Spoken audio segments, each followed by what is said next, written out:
حدیث نمبر 896 باب ما جاء بأي جانب الرأس يبدأ في الحلق۔ حج کے مناسک میں جو واجبات ہیں ان میں سے ایک واجب قربانی دینے کے بعد، رمی جمار کے بعد قربانی کرنا، قربانی دینے کے بعد بال منڈانا ہے۔ تو سر کے بال کس طرف سے منڈوانے شروع کیے جائیں؟ سر کے بال جب منڈائیں گے تو کس جانب سے شروع کرنا چاہیے؟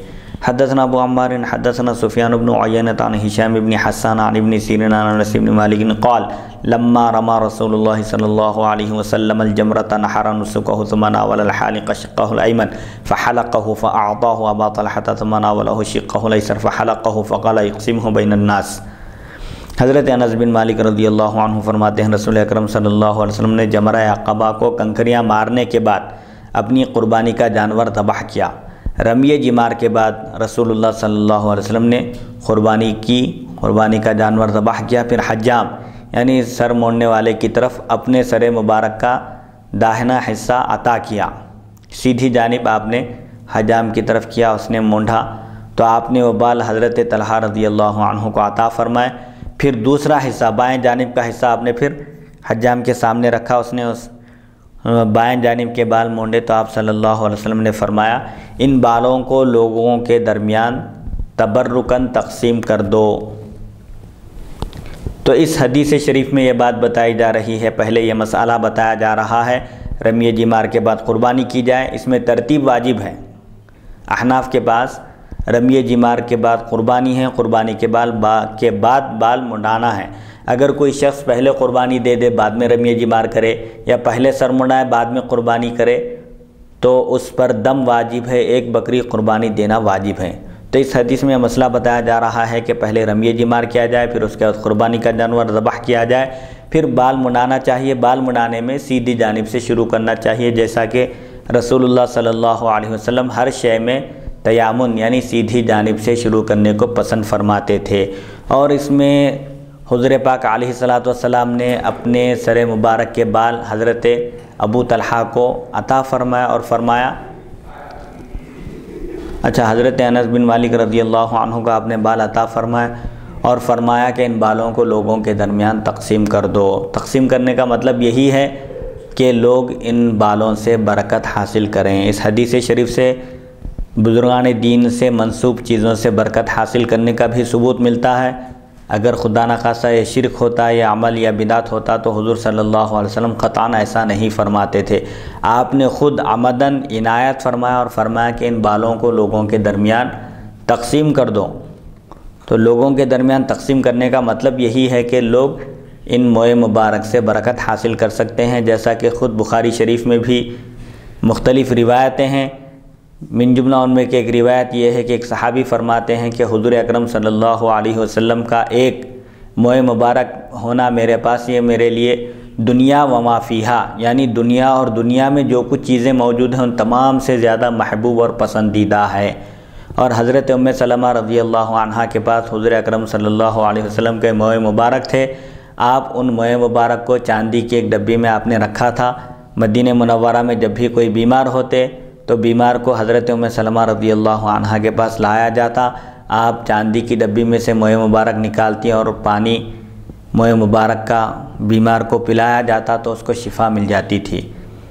تو بے شمار احادیث شریفہ اور واقعات ایسے ملیں گے تاریخ کی کتابوں میں کہ حضور اکرم صلی اللہ علیہ وسلم کے موئے مبارک سے فتوحات بھی حاصل ہوئی ہیں، جیسا کہ خالد بن ولید رضی اللہ عنہ حضور اکرم صلی اللہ علیہ وسلم کے موئے مبارک کو ہمیشہ اپنی ٹوپی میں رکھا کرتے تھے اور قسم کھا کر کہتے تھے کہ تمام جتنی بھی جنگوں میں مجھے فتوحات ملتی ہیں، کامیابی اور فتح سے میں ہمکنار ہوتا ہوں محض ان موئے مبارک کی برکت سے اور دولت سے۔ چنانچہ ایک جنگ کے موقع پر آپ کی ٹوپی نیچے گر گئی، آپ کے سر پر سے نکل کر نیچے گر گئی، تو آپ نے دوران جنگ ٹوپی تلاش کی اور پوری فوج کو آپ نے ٹوپی تلاش کرنے کا حکم دیا۔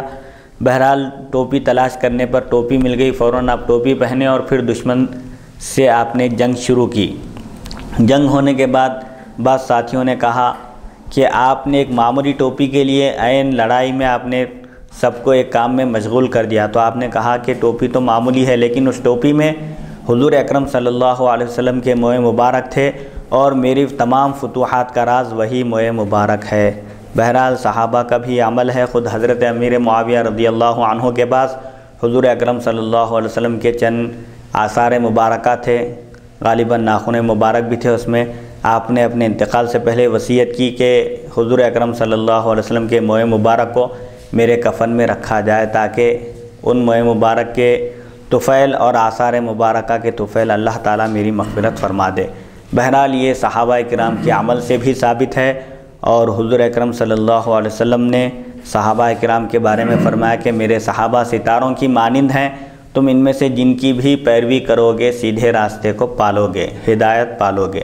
تو بہرحال یہ خود حضور اکرم صلی اللہ علیہ وسلم نے بھی موئے مبارک صحابہ کے درمیان تقسیم فرمائے، اور خود صحابہ بھی موئے مبارک سے بے انتہا محبت کرتے تھے۔ بخاری شریف کی ایک طویل حدیث ہے جس کا غالباً اس سے پہلے بھی کبھی ذکر کیا گیا کہ حضور اکرم صلی اللہ علیہ وسلم جب وضو فرماتے تو صحابہ حضور اکرم صلی اللہ علیہ وسلم کے وضو کے پانی کو نیچے گرنے نہیں دیتے تھے، اپنے ہاتھوں میں لیتے اور اپنے چہرے پر مل لیتے تھے۔ اس طرح وہ برکت حاصل کیا کرتے تھے۔ اور شیخ الاسلام عارف باللہ مولانا حافظ محمد انوار اللہ فاروقی رحمۃ اللہ علیہ بانی جامع نظامیہ و بانی دائرۃ المعارف العثمانیہ نے مقاصد الاسلام کے نام سے آپ نے 11 حصے تالیف فرمائے۔ 11 حصوں میں آپ نے ایک کتاب تالیف کی جس کا نام مقاصد الاسلام رکھا۔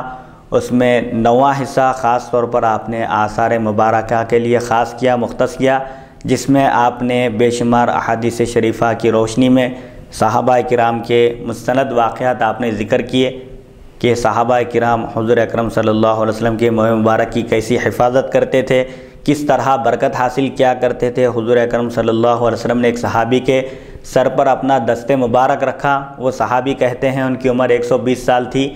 جتنے حصے پر حضور اکرم صلی اللہ علیہ وسلم کا دست مبارک تھا، سر کے اتنے بال سفید نہیں ہوئے۔ 120 سال کی عمر تھی، لیکن جتنے بالوں پر حضور اکرم صلی اللہ علیہ وسلم نے اپنا دست مبارک پھیرا تھا وہ بال فطری اثرات کو بھی قبول نہیں کیے، یعنی سفید نہیں ہوئے، بقیہ بال سفید ہو گئے۔ اور ایک صحابی کے حق میں آپ نے دعا دی تھی کہ اللہ تعالیٰ تمہارے دانتوں کو سلامت رکھے۔ انہوں نے حضور اکرم صلی اللہ علیہ وسلم کی تعریف اور توصیف کی تھی، آپ کی شان میں قصیدہ پڑھا تھا، تو آپ نے ان کے حق میں دعا فرمائی تھی کہ اللہ تعالیٰ تم کو صحیح سلامت رکھے۔ چنانچہ وہ صحابی بیان کرتے ہیں ان کی بھی عمر غالباً 120 سال تھی، لیکن ان کے پورے دانت سلامت تھے، محفوظ تھے۔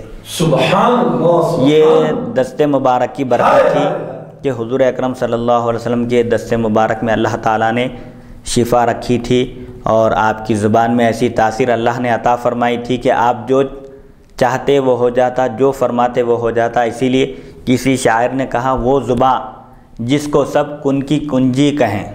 کن اللہ تعالیٰ کی صفت ہے، جب اللہ تعالیٰ کسی چیز سے فرماتا ہے کن ہو جا تو وہ چیز فوراً وجود میں آ جاتی ہے۔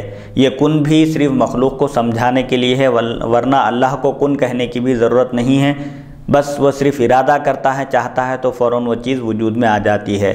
اللہ تعالیٰ نے یہ صفت حضور اکرم صلی اللہ علیہ وسلم کو بھی عطا فرمائی۔ حدیث نمبر 897 حدثنا ابن ابی عمر حدثنا سفیان بن عیینہ عن ہشام نحوہ ھذا حدیث حسن۔ ابن ابی عمر نے بوا سے سفیان ابن عیینہ سے اس کے ہمانہ حدیث روایت کی، حدیث حسن ہے۔